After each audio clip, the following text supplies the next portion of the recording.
The gleaming metal doors of the United Nations Assembly Hall parted with a soft hiss. 3 towering figures glided into the room, their bodies covered in iridescent scales that shimmered under the bright lights. The humans seated around the large circular table straightened in their chairs as the aliens entered. These were the representatives of the Galactic Consortium, a coalition of advanced species that had revealed themselves to Earth just 6 months ago. High Envoy Tlath led the delegation, his elongated head swiveling to observe the gathered human leaders with 4 compound eyes that missed nothing. Behind him followed his assistants, each carrying devices that humans still couldn't understand despite months of diplomatic exchanges. Admiral Jaiwo Park watched them with carefully controlled features. As head of Earth's defense force, she had attended every meeting with these beings, and each time, the subtle mockery in their tone grew less subtle. "Esteemed humans," Tlath began, mandibles clicking between words. "We have reviewed your latest proposal for technological exchange." He paused, those alien eyes blinking in sequence. "We find your requests ambitious." Park knew what was coming. She had prepared herself for it, but that didn't make it any easier to bear. "Your propulsion systems are quaint, almost charming," Tlath continued, mandibles clicking rapidly in what humans had learned was their version of laughter. "The way you've managed to reach your own moon with such primitive technology shows admirable determination." The United Nations Secretary General shifted uncomfortably in his seat. "With respect, High Envoy, Earth has sent probes throughout our solar system. We have the theoretical knowledge for more advanced travel. What we lack is the practical application." "Yes, theory," Tlath said, waving one spindly arm dismissively. "Perhaps in a century or 2, you might develop something approaching practical interstellar travel. The consortium cannot accelerate your natural development cycle. It would be irresponsible." Park clenched her jaw.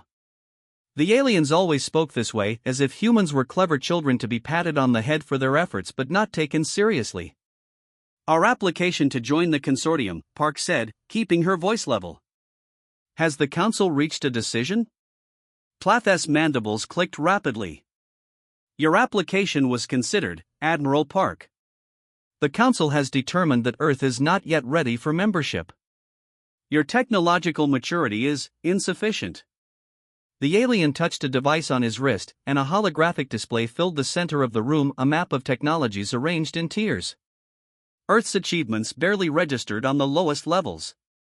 "As you can see, even your most advanced defensive capabilities would be considered obsolete by consortium standards," Tlath explained. "Your ships would be detected and neutralized before they could leave your atmosphere in any conflict situation." The Secretary General leaned forward.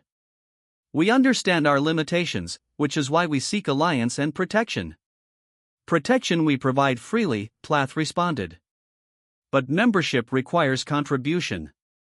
What could Earth possibly offer the consortium in its current state?" The meeting continued for another hour, with the aliens explaining, in increasingly condescending terms, why humans remained unworthy of true galactic citizenship. When they finally departed, an uncomfortable silence filled the room. Park gathered her papers and left without a word. Her aide, Lieutenant Miho Kim, hurried after her. "They're getting worse," Miho said once they were alone in the elevator. Park nodded.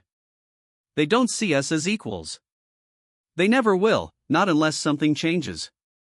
3 hours later, Park stood in a secure bunker beneath Geneva. Defense Minister Taehyun Kong and 5 other world leaders sat around a small table, faces grim in the harsh lighting. "Another rejection," Park announced. "The consortium continues to claim we're technologically immature." Their representatives barely disguised their contempt now.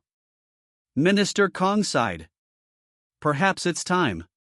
He pushed a black folder across the table.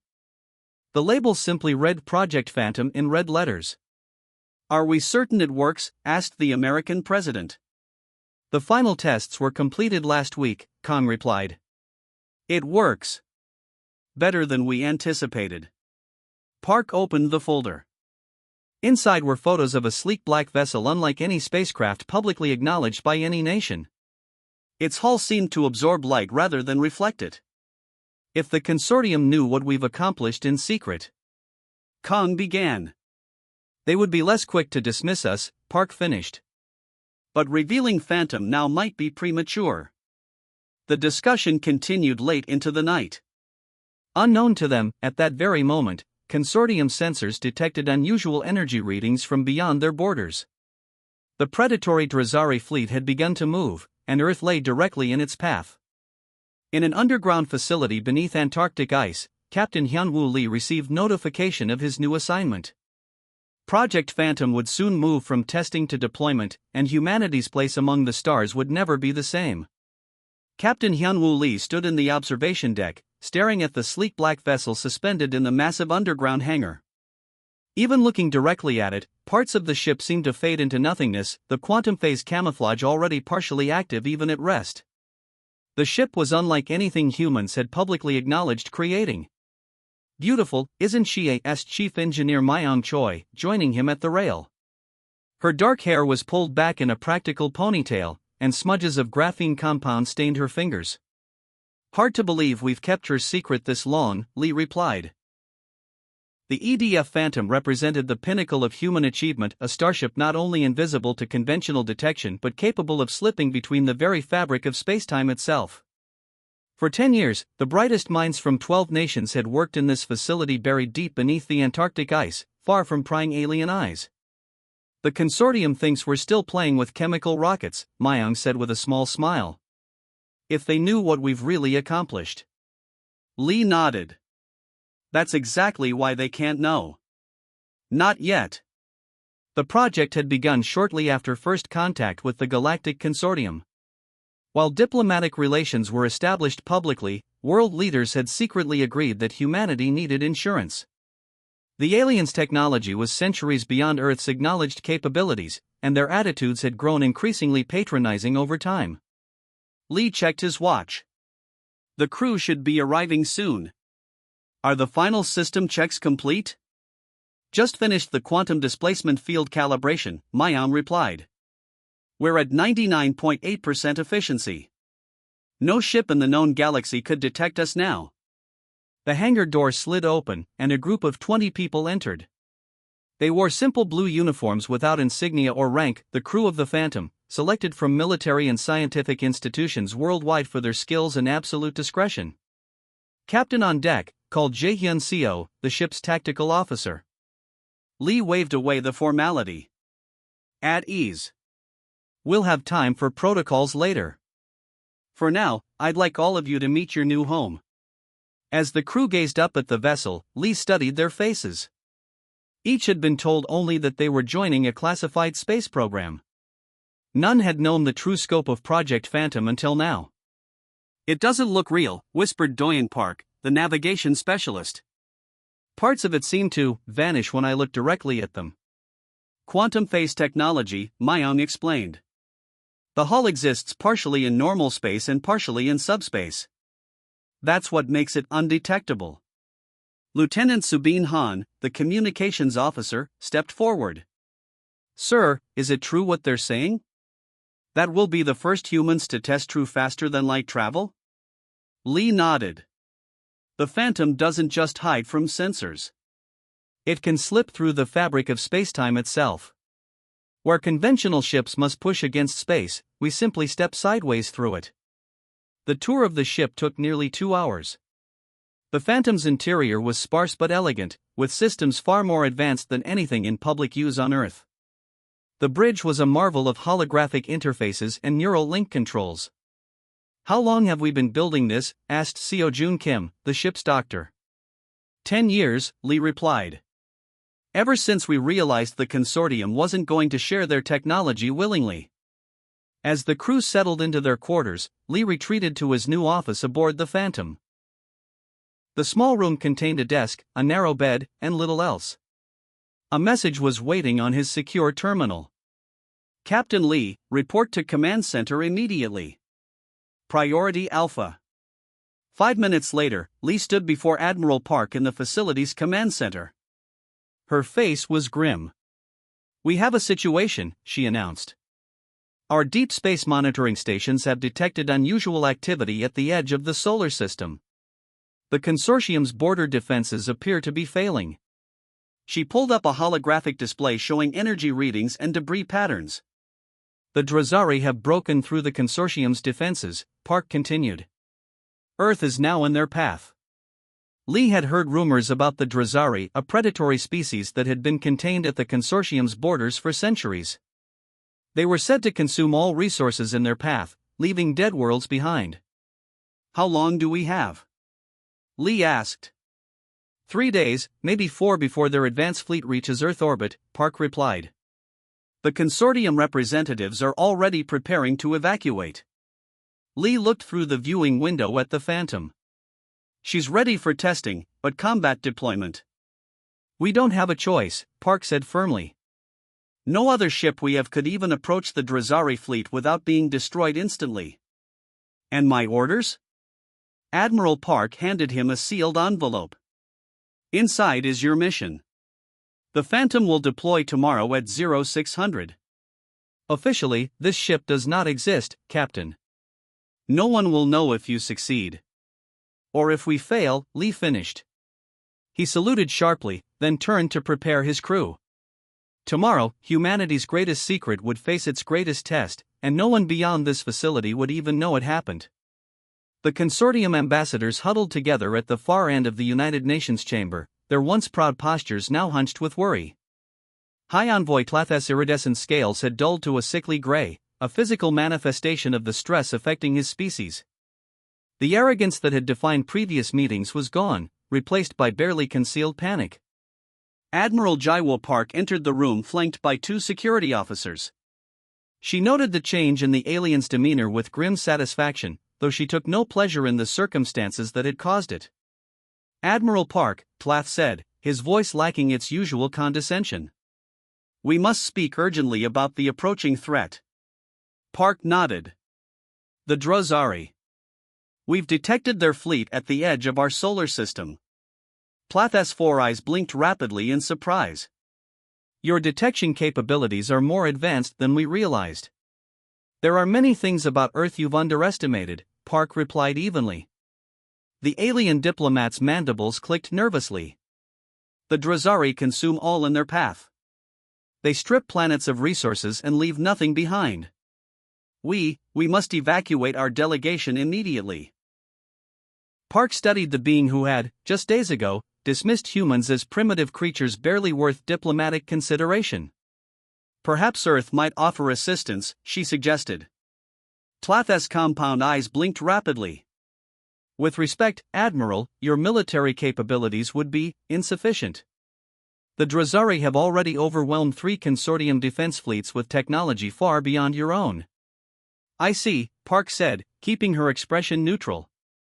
Then you should evacuate while you can. The ambassadors left in a flurry of clicking mandibles and nervous energy. Their ship, once proudly displayed in Earth orbit as a symbol of their superiority, quickly disappeared into the depths of space, fleeing the approaching danger. In the secure command center beneath Geneva, Earth's Defense Council assembled. Representatives from 12 nations sat around a circular table, faces grim as they viewed projections of the Drazari fleet's approach. The consortium has abandoned us, Defense Minister Tae-hyun Kang observed. Their ships are retreating across all sectors. Can we blame them? Asked the American general. Their technology couldn't stop the Drazari. What chance do we have? Admiral Park stood.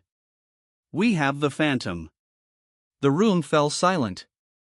For years, only those with the highest clearance knew about Project Phantom. Many in the room were hearing its name for the first time. It's ready? Asked Kong. As ready as it will ever be, Park confirmed. Captain Lee and his crew completed final systems checks yesterday. She activated a secure terminal, and soon Captain Lee's face appeared on the main screen. He was already aboard the Phantom, seated in the captain's chair on the bridge.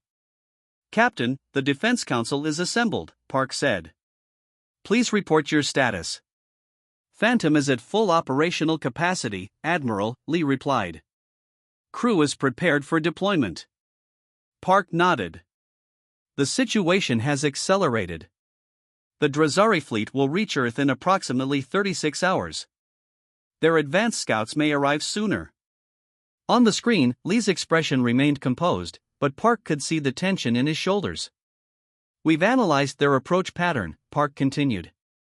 They're following the consortium's retreat path, which gives us one advantage: they don't know we exist as a military threat. All their intelligence would have come from the consortium, which has consistently underestimated us. Lee nodded. The element of surprise. Exactly, Park confirmed. You are authorized to deploy the Phantom immediately. Your mission parameters are as follows: intercept the Drazari fleet before they reach Earth orbit, assess their capabilities, and if possible, disable or destroy their command vessels. The Defense Council members exchanged nervous glances. What Park was proposing seemed impossible against a force that had overwhelmed even the consortium's advanced fleets. One ship against an armada, the French minister asked quietly. A ship they cannot see, Park reminded him. A ship that can move through space in ways they cannot detect or prevent. On screen, Captain Lee received his formal orders. Mission accepted, Admiral. We will deploy in 30 minutes. After the transmission ended, Minister Kong approached Park privately. You're placing the fate of our planet on one untested ship, he said softly. Park nodded. A ship they don't know exists, with technology they don't believe we possess. Sometimes the best weapon is the one your enemy doesn't think you have. From the observation deck, Admiral Park watched as the massive hangar doors beneath the Antarctic ice slid open. The Phantom rose silently, its dark hull briefly visible against the white landscape before the quantum phase camouflage fully engaged. Then it simply vanished, present but unseen, humanity's last and only hope against the approaching storm. In the cold void of space, the massive Drazari fleet approached, their hulking vessels bristling with weapons, confident that Earth would fall as easily as all worlds before it. They had no idea what was silently moving to meet them. The massive Drazari command ship cut through space like a jagged knife, its hull a patchwork of metals harvested from conquered worlds. On its bridge stood Commander K.R. Tash, his scaled body towering over the crew of smaller Drazari who worked at various stations. Through the main viewport, the blue-green jewel of Earth grew steadily larger. These humans will make a satisfying conquest, K.R. Tash growled, sharp teeth gleaming in the red light of the bridge. Their defenses are primitive. His second-in-command, a battle-scarred veteran named Vorlak, brought up a holographic display of Earth's orbital defense systems. They have only basic satellites and a small space station, Vorlak reported. No energy shields. No planetary defense grid. The consortium has kept them weak. K.R. Tash made a sound like grinding stones, a Drazari laugh. The consortium always hoards the promising species, keeping them dependent. But now the consortium flees, and we feast.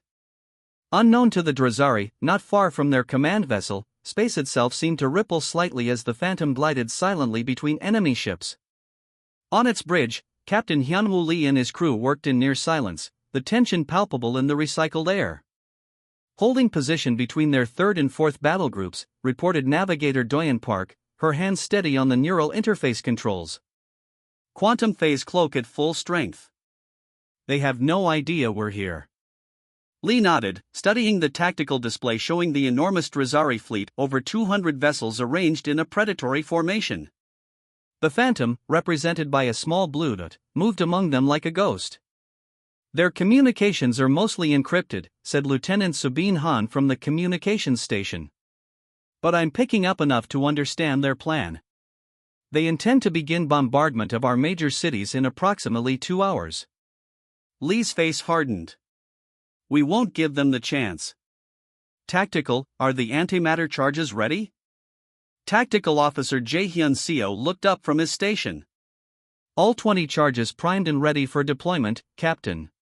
Targeting solutions locked on their command vessels. Chief Engineer, status of the quantum drive? Lee asked. Myung Choi's voice came through the comms system from engineering. Drive is stable, Captain. We can make 20 micro jumps before needing to recalibrate. Lee took a deep breath. This was the moment everything had been building toward, the true test of Project Phantom. If they failed, Earth would fall. If they succeeded, everything the consortium thought they knew about humanity would change. Begin Phase 1, Lee ordered calmly. Deploy charges on my mark. The Phantom slipped closer to the Drazari command ship, completely undetected by the alien vessel's advanced sensors. From small ports along the Phantom's hull, tiny black spheres were ejected, each containing a minute amount of antimatter suspended in a containment field. "Target locked on their command vessel," whispered Tactical Officer CO.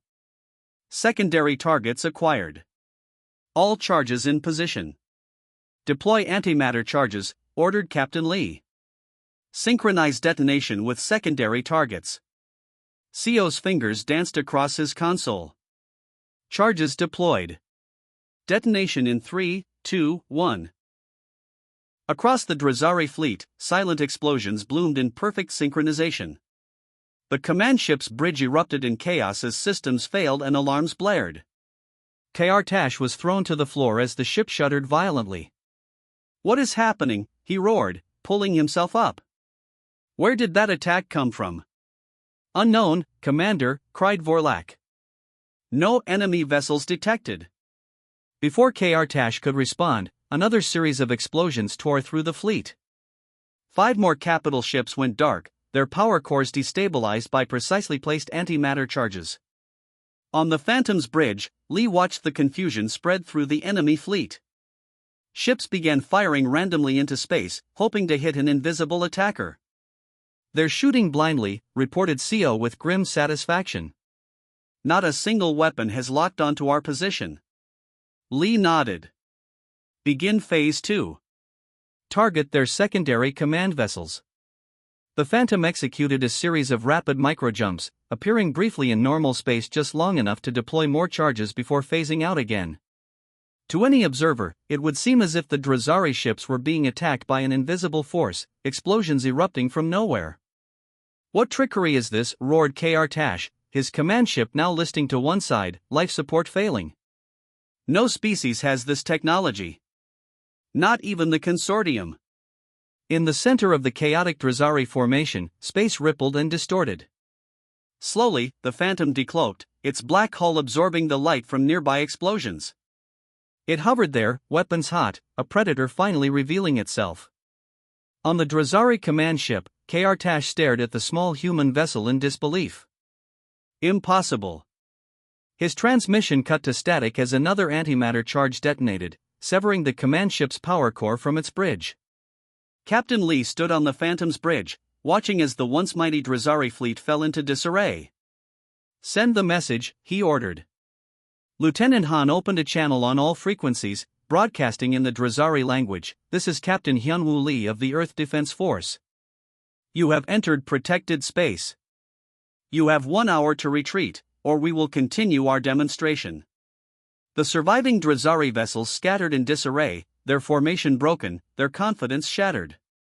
Massive ships that had terrorized countless worlds now fled in panic, engines straining as they raced away from Earth. On the Phantom's bridge, Captain Hyunwoo Lee watched the tactical display as the red dots representing enemy vessels retreated beyond the orbit of Mars. "They're running," Tactical Officer Jaehyun Seo said, his voice filled with quiet amazement. "The entire fleet is in full retreat." Lee nodded, allowing himself a small smile. "Track them until they're beyond Pluto's orbit. Make sure they don't double back." Communications Officer Subin Han turned from her station. "Captain, we're receiving a transmission from Earth orbit.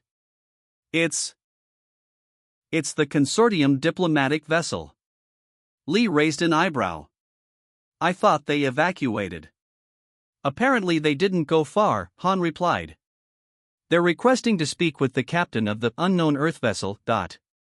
On screen, Lee ordered. The main view screen flickered to life, revealing High Envoy Tlath. The alien's compound eyes were wide, his mandibles completely still, a sign of shock in his species. "This is Captain Lee of the EDF Phantom," Lee said simply. Tlath stared silently for several seconds before finding his voice. "Impossible," he whispered. "Your technology was assessed as centuries behind this capability." "Perhaps your assessments were flawed," Lee replied calmly. On Earth, Admiral Jaiwo Park stood in the control center watching the exchange on the main screen.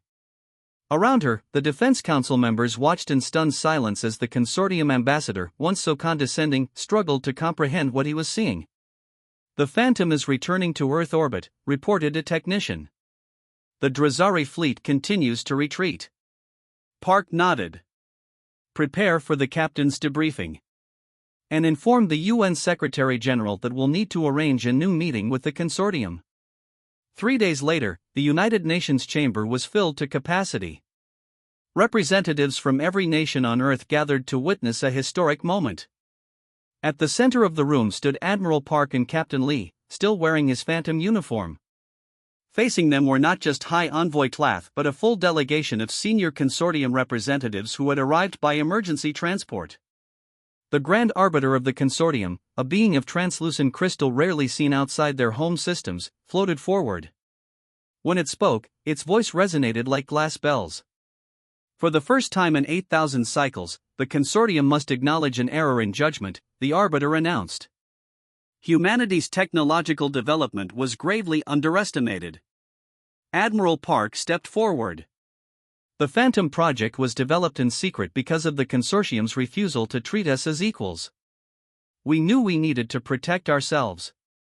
A wise precaution, the Arbiter admitted.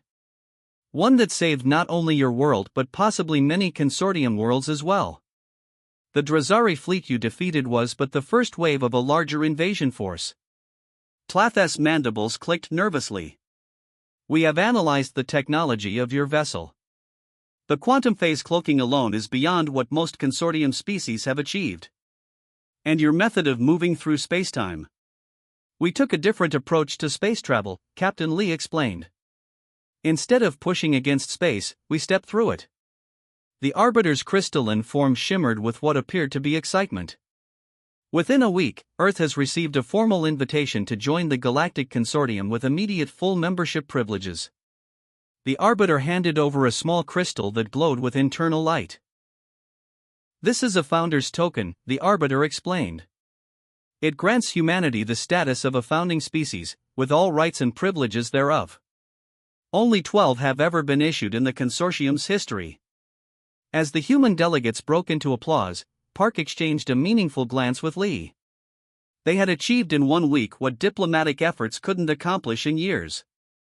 Later that evening, as celebration dinners were held in capitals across the world, Lee and Park stood on the observation deck of the Antarctic facility, looking at the Phantom as technicians prepared it for its next mission. The consortium has offered to share their technology now, Park said. All of it, without restrictions. Lee smiled slightly. Funny how quickly attitudes change when they realize you have something they need. The quantum phase technology alone has them terrified and fascinated in equal measure, Park agreed. But they're most interested in our approach to FTL travel. Apparently, no other species developed it quite the way we did. What happens now? Lee asked. Park looked out at the hangar where 3 more black holes were taking shape, the beginnings of Earth's spectral fleet. Now we take our place among the stars, she said simply. Not as supplicants or junior partners, but as equals. The species once mocked as primitive has proven itself to be anything but. The Phantom would soon depart on its first official mission as an Earth diplomatic vessel, carrying human representatives to the consortium's central worlds. As humanity stepped onto the galactic stage, they carried with them a new reputation: underestimate humans at your peril.